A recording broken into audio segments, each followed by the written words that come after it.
तर या सदरामध्ये विषयी लेखन केलंय डॉक्टर सुधीर कुंभार यांनी.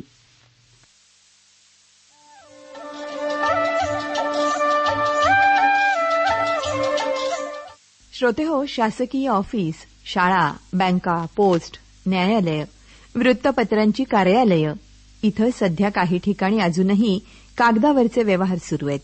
कागदी घोड्यांना महत्व आहेच. संगणक युग आलं तरी कागदाचं महत्व कमी होत नाही. कागदाच्या अतिरेकी वापरापेक्षा अविवेकी वापर हा धोकादायक आहे. कागद करताना बांबू वा अन्य वनस्पतींचा वापर होतो. अलीकडे उसाच्या चिपाडांचा अर्थात बगॅसचा वापरही होऊ लागलाय. तसंच जेवढा जास्त स्वच्छ कागद हवा असेल तेवढी अधिक रसायनं कागद कारखान्यातून बाहेर पडून पाण्यात मिसळणार. त्यामुळे पाणी जास्त प्रदूषित होणार. आपल्याकडे मोठ्या प्रमाणात पुनर्चक्रीकरण केलेला कागद तयार होत नाही. त्याला चिंध्या आणि रद्दी कागद वापरला जातो. जाणीवपूर्वक असा कागद वापरायला सुरुवात व्हायला हवी. त्याच्या वह्या करून गरजूंना दिल्या जाव्यात. कागद वापरताना समास किती सोडावा, कोरा भाग कच्च्या कामासाठी किती वापरावा हे सहज शिकवता शिकवता आपल्याला शिकता येईल. साधे किरकोळ गुणाकार, भागाकार अशा क्रियांसाठी साधं बाद झालेलं बसचं तिकीटही वापरता येतं किंवा अन्य पाठकोरा कागदही वापरता येतो. याऐवजी चांगला कागद वापरणं हे मानवतेविरुद्ध आहे हे पुढील पिढीला पटवून द्यावं लागेल. त्याची प्रिंट घेताना 2 ओळीतील स्पेस 1 न कमी ठेवली तरी भरपूर कागद वाचतील. शाळा कॉलेजमध्ये परीक्षा आणि गृहपाठासाठी लागणाऱ्या कागदांचं प्रचंड ओझं हे निसर्गावरच पडते. वाया जाणारा प्रत्येक कागद पूर्णपणे वापरला जावा याची जाणीव शिक्षकांनी शाळात वेळोवेळी करून द्यायला पाहिजे. आपला स्वतःचा हट्ट पुरवण्यासाठी काही शिक्षक शिक्षिका समास मोठा ठेवायला लावतात. काहींना सुंदर, घोटीव आणि आकर्षक कागदाच्याच वस्तू तयार करून आणायला हव्या असतात, तर काहींना पांढरा शुभ्र कागदच प्रकल्पात लागतो. त्याशिवाय त्यांचं चालत नाही. विद्यार्थ्यांना कातरकाम करता येणं, चिकटवता येणं, फाडता येणं या क्रिया सुधाराव्यात ही अपेक्षा असते. महागड्या कागदाच्या हट्टापेक्षा वृत्तपत्राचा कागद घेऊन जास्त सराव करता येईल. काही वेळा महागड्या कागदानं पालकच कागदकाम करतात.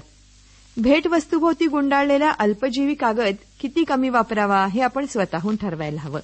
फुकटचा कागद असला तर लोक कसलाही विचार न करता त्या कागदाचा कसाही वापर करतात. अशा कागद बहाद्दरांना कोण समजावणार? 1000 विद्यार्थ्यांच्या शाळेत वर्षभरात किती लाख कागद खराब होतात हे गणितातून दाखवून दिलं पाहिजे. भारतभर शाळांतून किती कागद वाया जातात याचा हिशोब तोंडी पाटी पेन्सिलनं करा किंवा कॅल्क्युलेटरनं करा.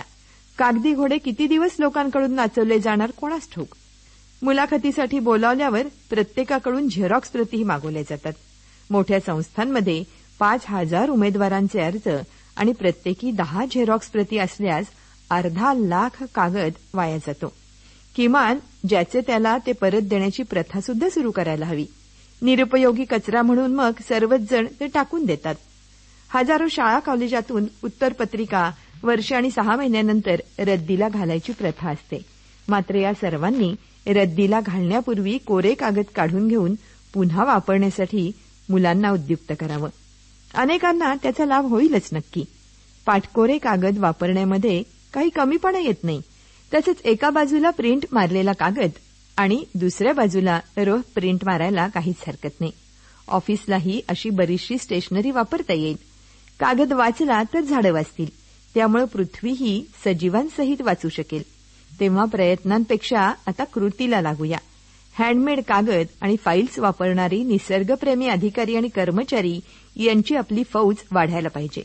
कागद वाचवा म्हणजे झाडं वाचतील आणि त्यामुळे पृथ्वीवरील सजीवांचं स्थानही टिकून राहील.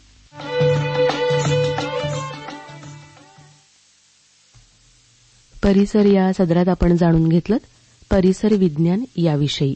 लेखन केलं होतं डॉक्टर सुधीर कुंभार यांनी. आपण